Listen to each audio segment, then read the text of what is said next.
Humans feared war, they claimed, but they were wrong. 1. The promise of peace.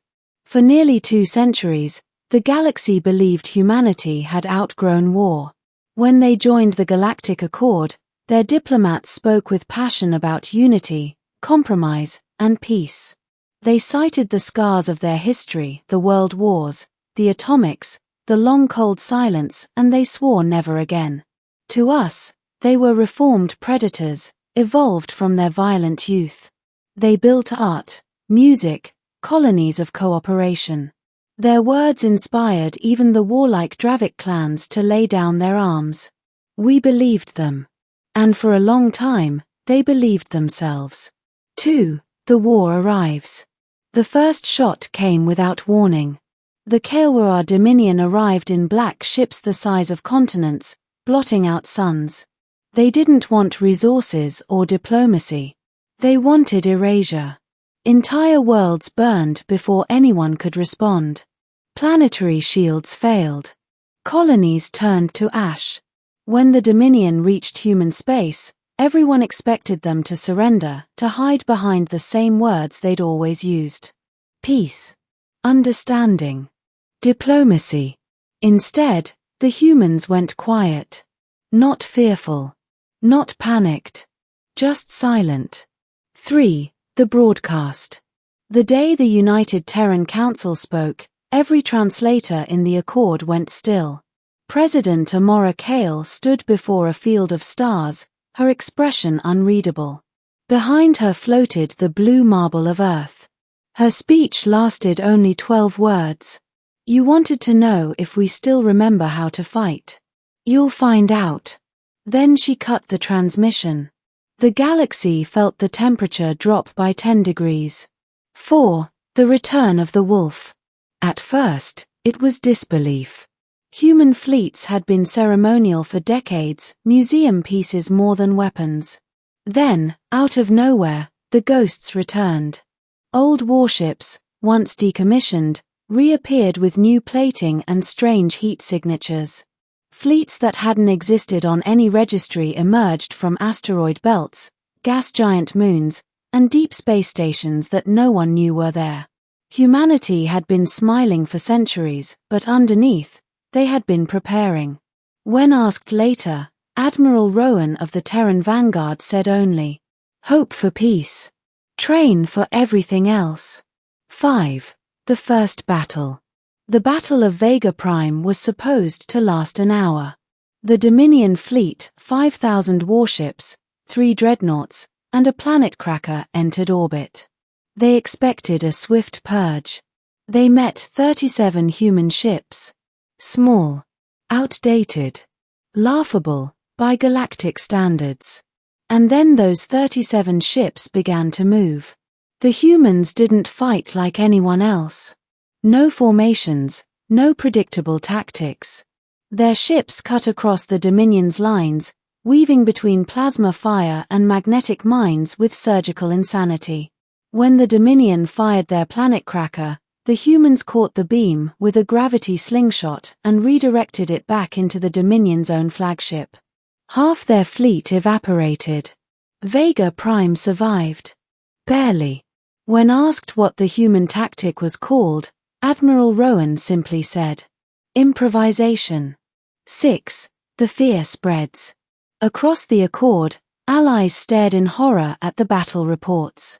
"We thought they feared war," said one delegate. "We were wrong. The humans didn't revel in battle. They didn't laugh or taunt or boast. They fought like surgeons cutting out infection, fast, precise, merciless.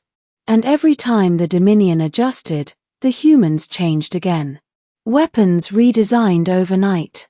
Strategies rewritten mid-battle. Entire fleets rebuilt between weeks. We'd always considered them creative artists, explorers, engineers. We'd forgotten that creativity and destruction share the same spark. 7. The old songs. On the 5th month of the war, human broadcasts filled the void. Music. Not military anthems, songs. Old ones.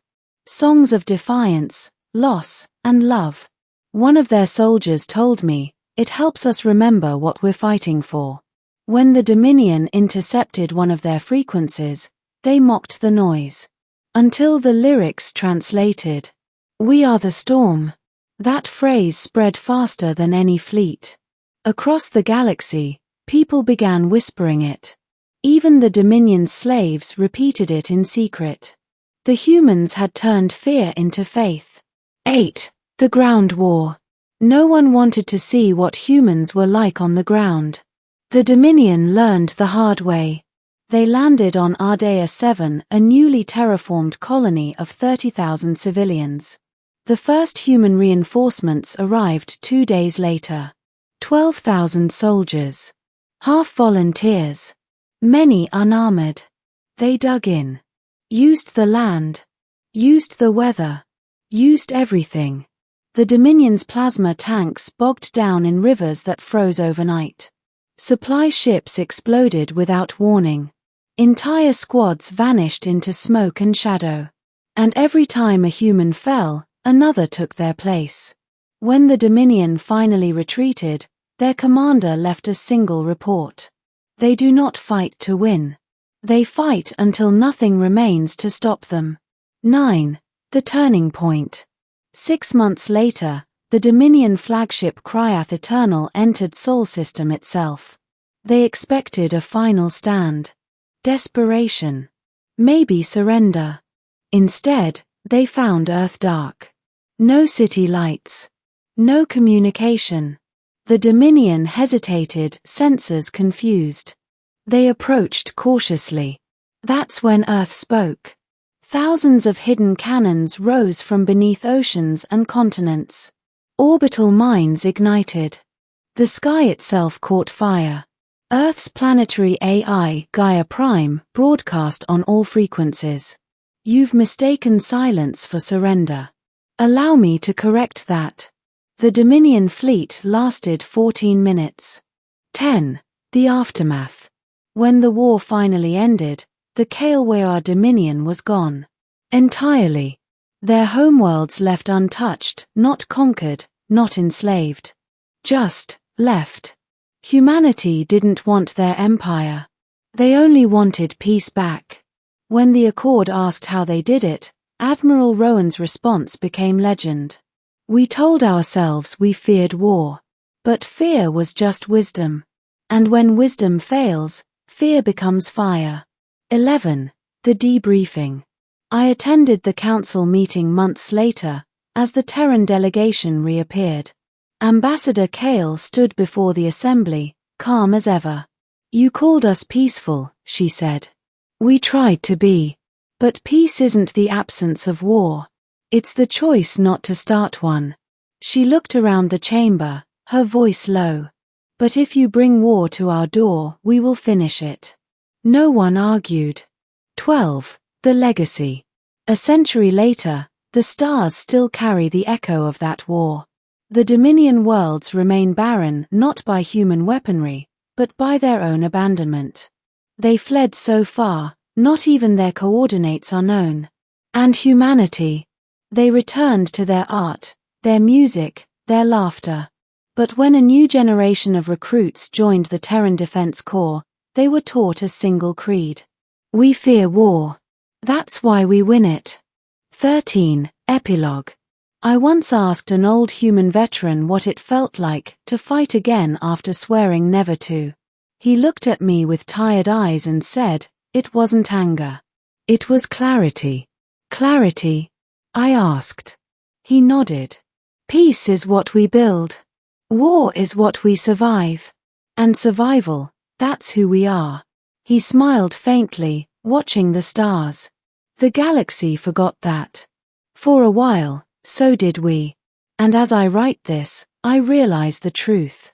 Humans never stopped fearing war. They just learned to wield that fear like a weapon. Because in the end, it wasn't their rage that saved them. It was their resolve.